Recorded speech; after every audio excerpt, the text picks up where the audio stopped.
आप लोग बड़े भाग्यशाली हैं जो आपने अपने ग्राम फतेहपुरा में सब लोगों के समूह इकट्ठा करने के प्रति एक भागवत का निर्माण किया, भागवत कराने का विचार किया। ये बहुत अच्छी बात है, क्योंकि भागवत में तो यहाँ तक लिखा है कथा भागवत श्यापी नित्यम यत भवद ग्रहे तद ग्रह तीर्थम रूपम वस्तम पापनाशनम। जिसके यहाँ पर भगवान की कथा होती है, भागवत की कथा होती है, उसके यहाँ सब पापों का नाश हो जाता है। भागवत की बहुत बड़ी महिमा है। आप लोग नेक विचार करो। हमारे शास्त्रों में प्रमाण दिया है, दृष्टवा भागवतम दूरात प्रकर्मेत सम्मुखो हिया पदे पदे अश्वमेधस्य प्राप्तो निसंशया। जहाँ पर भागवत की कथा हो रही हो, आप दूर से आ रहे हो, कान में आवाज गई हो, आप तेजी से चलो। जल्दी पहुंची भागवत में, बड़ी खुशी के साथ चलो, तो बताया आपका एक एक पैर उठना कोट कोट यज्ञों के बराबर माना जाएगा। इससे बड़ा और प्रमाण किया जाएगा। तो भागवत की बहुत बड़ी महिमा है प्रेमियों। आप बड़े भाग्यशाली हो। साफ लिखा है, बड़े भाग्य मानुष तन पावा सुर दुर्लभ शब्द गिंधन गावा। और भागवत के 11वें स्कंद में लिखा है, दुर्लभो मानसो देहो देना क्षण भंगुरा तत्राप दुर्लभ मन्ने वैकुंठ प्रिय दर्शनम। आप लोग बड़े भाग्यशाली हो जो आपने मानुष का जन्म प्राप्त किया।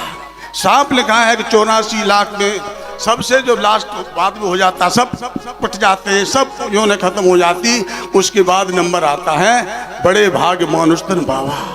इसलिए कहते हैं कि बड़े भाग्य मानुष तन पावा, सुर दुर्लभ। ये देवता भी तरसते हैं इसके लिए, और आपको ये मनुष्य का जन्म मिला है। हमें बड़ा कभी कभी आश्चर्य होता है, मानव का जन्म लेकर के लोग इतने भ्रष्ट काम करते हैं, देखने में बड़ा घृणा होती है। विचार करो, मनुष्य का जन्म आपको मिला है अच्छे काम के लिए, भगवान का कीर्तन भजन करने के लिए, किसी आए हुए अतिथि गुरुजनों की सेवा करने के लिए, या दारू पीने के लिए मिला है। गलत काम करने में आप अपना जीवन बर्बाद करते हो। कभी विचार नहीं करते हो कि बड़े भाग से मानव जन्म मिला है। और इतनी बड़ी बात है कि बड़े भाग से आपके ग्राम फतेहपुरा में भागवत बैठी है, और इससे और बड़ी बात है महात्मा जी के द्वारा भागवत हो रही है। इससे बड़ी और बात क्या होगी। संतों की महिमा बहुत बड़ी है प्रेमियों। वेदों में, शास्त्रों में संत की महिमा गुरु नानक ने लिखा है, संत की महिमा वेद न जाने और जेता जाने तेता बख्याड़े। जितनी कह पाई तितनी कह पाई। गुरु नानक कहते साधु की महिमा का वर्णन तुम कर ही नहीं सकते हो।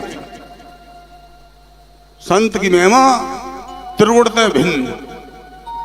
संत की महिमा बहुत विचित्र है। और मैंने तो देखा है, सुखमनी साहिब सटीक पढ़ते हैं कभी कभी, संत शरण जो जन परे सो जन उदरन हार। और संत की निंद्रा नान का भोर भोर अवतार। नाम साधु दसो विप्रा कर्म साधु 97 योग साधु मम देहि त्याग साधु मम दुर्लभा। ये बड़े बड़े संतों ने कहा है। तो साधु की महिमा अपार है। नाम का साधु हो उसको भी प्रणाम करो। वो अगर गलत कर्म करता है तो सब भोगेगा, लेकिन आपको फल मिलेगा।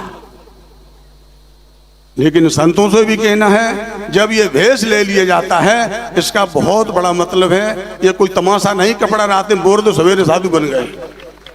साधु बनना बहुत कठिन है। तलवार की धार पर जैसे चलना कठिन है, ऐसे वैराग का कमाना कठिन है। हमने महाराज जी बहुत से लोगों को देखा, 40-40 वर्ष की उम्र हो गई, 50-50 वर्ष की उम्र हो गई, अब शादी करने जा रहे हैं। हजारों लोगों से पैर छुड़वा रहे हैं, सम्मान पा रहे हैं, लेकिन आदत खराब कर रहे हैं।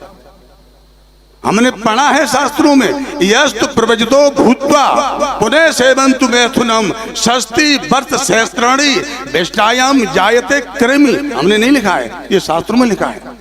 यानी साधु होकर के ये तीव्र वैराग का चिन्ह लेकर के अगर वो व्यक्ति गृहस्थी में रहा है कोई बात नहीं, गृहस्थी से बाद में सन्यास में आ गया कोई बात नहीं, लेकिन शास्त्र कहता है कि उसके बाद कपड़ा रंगने के बाद अपनी पत्नी से भी सृष्टि का सत्संग करना मना है, शास्त्र कहता है।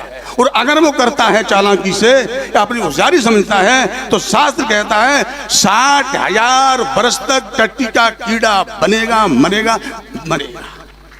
बताओ इससे बड़ा और प्रमाण क्या दें। तो इसलिए प्रेमियों, भागवत चल रही है, महाराज जी की मधुर वचनों में कथा हो रही है, और थोड़ा ही समय और है, और समय लगा तो कल भी कहेंगे, लेकिन कल तो नहीं आ पाएंगे हम। थोड़ा एक भगत का फोन आया, बहुत जरूरी, इटावा जाना है कल, और उसके बाद हम रोजा नहीं रहेंगे। इन्हीं शब्दों के साथ अपनी वाणी को विराम देते। बोले वृंदावन बिहारी लाल की, बोले संत समाज की जय जय श्री राधे।